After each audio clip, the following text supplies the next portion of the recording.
So what's up mga idol, Food Trippers TV here. So wala muna tayong food trip gala ngayon. Kasi ngayon napakasaya ko ngayong araw na to kasi matutupad ko ngayon yung isa sa mga pangarap kong gawin. Kasi dati pa matagal ko nang gustong pumunta sa mga ganitong foundation. At ngayon pupunta tayo sa isang home for the agent dito sa may bahay ni Maria, sa may San Perohan. So ito yung ating pupuntahan ngayon para bigyan ng konting blessings. Galing din kasama syempre natin ang opisina ng ating pangalawang ama ng panglungsod, si Attorney Vice Mayor Toti Lazaro, at kasama rin ang anghel ng mga kasandigan. So syempre masaya ako kasi kahit papano, kahit hindi lang sa sarili kong paraan, ay matutulungan natin yung mga ganitong tao sa paraan na binigay ng Diyos para makatulong tayo sa kanila. So samahan nyo ako mga idol at samahan natin ang ating Vice Mayor Toti Lazaro para puntahan itong bahay ni Maria sa San Perohan. Let's go! Ito ang bahay ni Maria, isang tahanan na nag-aalaga ng ating mga minamahal na lola. May mga kabataan din na nakatira dito at kanilang pinag-aaral na nakakatulong nila sa pag-aalaga ng mga elderlies na nakatira dito. Sa kasalukuyan ay mayroon 21 mga lola silang inaalagaan dito. Kasama pa dito ang ilang mga kabataan na nakakatulong ni Sister Marie at Sister Natalie sa pag-aalaga sa mga elderlies na nandito. At sinimulan na nga namin ang maikling programa na nilaan namin para sa kanila sa pamamagitan ng isang munting panalangin na panangunahan ni Sister Natalie na siyang centerhead ng bahay ni Maria.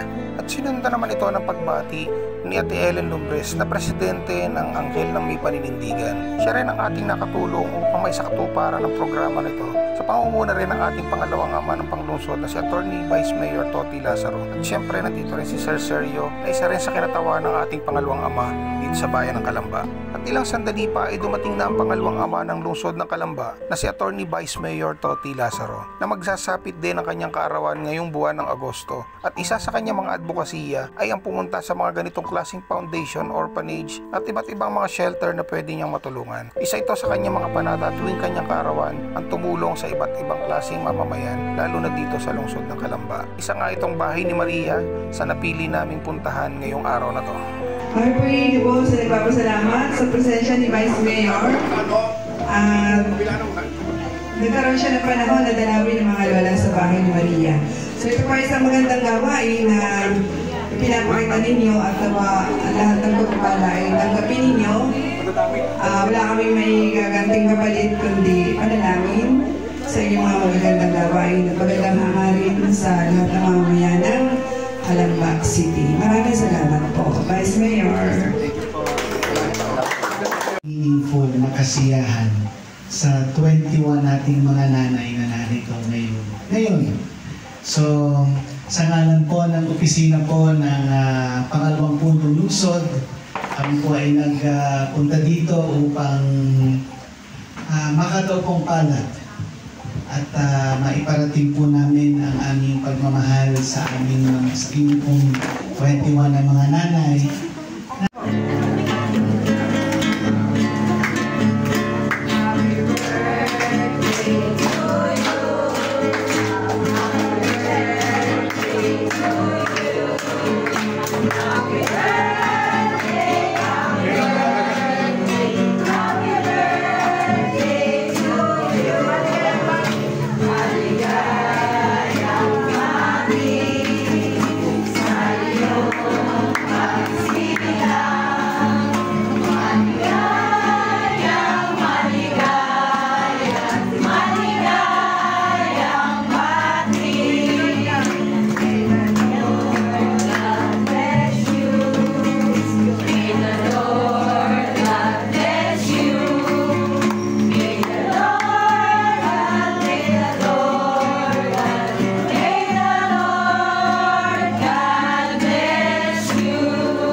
Happy birthday. Ang wish ko talagang bigyan ka ng kalakasan ng katawan para marami pang taong matulungan kasi maraming umaasa sa iyo. Let's welcome Alexandra Zumba Mahadao. First, galingan.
So yung mga ka-idol, kasama natin si Sister Natalie ng Bahay ni Maria. Kayo po yung pinaka-head po dito sa center head po. And Sister, maraming salamat po sa mainit na pagtanggap po sa amin dito in behalf of Vice Mayor Toti Lazaro and Anghel na may paninindigan. Ayan, actually natutuwa ako kasi last January pa ako nag-message dito. Tapos ngayon natuloy din kami ngayong tama-tama birthday ni Vice Mayor. Ayan, Sister Natalie, ganong karami po yung mga nakatira po dito sa inyo na lolas at saka po yung mga staff na nandito? Mayroon kaming 21 na lolas at ang aming volunteer dito ay 13 ay mga nag-aaral. Nag-aaral sila. Kami na rin. Ako. So bukod po sa mga lolas, may mga bagets din po kayong inaalagaan pa dito. Sila po yung katulong namin. Katulong yung pag-aalaga ng mga Yes, lolas. Tapos apo. at the same time, Pinag-aaral. Apo. Wow, ang galing po. So saan po matatagpuan itong bahay ni Maria? Ang Bahay ni Maria ay matatagpuan dito sa 646 St. Joseph Street, Cardinal Village, Barangay Sampiruhan, Calamba City. Ayun. Kung gustong pumunta rito, madali naman nila Apo. kasi nasa Google Map naman po madali mo. Yes, apo. Ayun, kailan pa po nga pala nag-start tong Bahay ni Maria? Ang Bahay ni Maria ay nag-start noong 1996. 1996. So talagang mga lolas po talaga yun. Apo, mga lolas, yes, apo. So ngayon po, 21 po yung mga... Apo. So yun, sister, pwede po natin imbitahin yung mga viewers natin.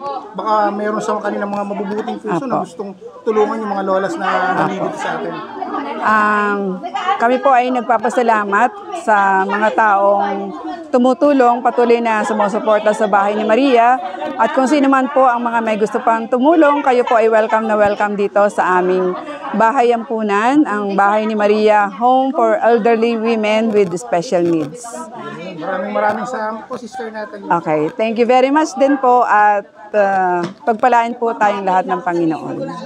So yun mga idol, hanggang dito na lang yung ating kaganapan ngayon dito sa Bahay ni Maria. So maraming salamat nga pala kay Vice Mayor Attorney Toti Lazaro at syempre sa Anghel na may paninindigan para sa naging kaagapay natin at kakibat dito sa ginawa nating pagpunta dito sa Bahay ni Maria. At syempre pagtulong na rin sa mga lolas at mga sisters na dito ngayon. Sobrang nakaka-overwhelm. Sobrang speechless ako. Talagang namimiss ko talaga yung mga lolo't lola ko. Sa mga ganitong pagkakataon, talaga ang pwede ko lang may advice sa inyo, cherish the moment na kasama nyo yung mga lola nyo. Talagang nakakamiss yung mga ganitong senaryo. Yun lang, medyo natatouch ako sa mga pangyayari na naranasan natin at nakita ngayon dito sa Bahay ni Maria. So sa mga makakapanood nito at mga gustong tumulong sa mga nakatira dito sa Bahay ni Maria para na rin suporta sa mga elderlies na inaalagaan nila dito.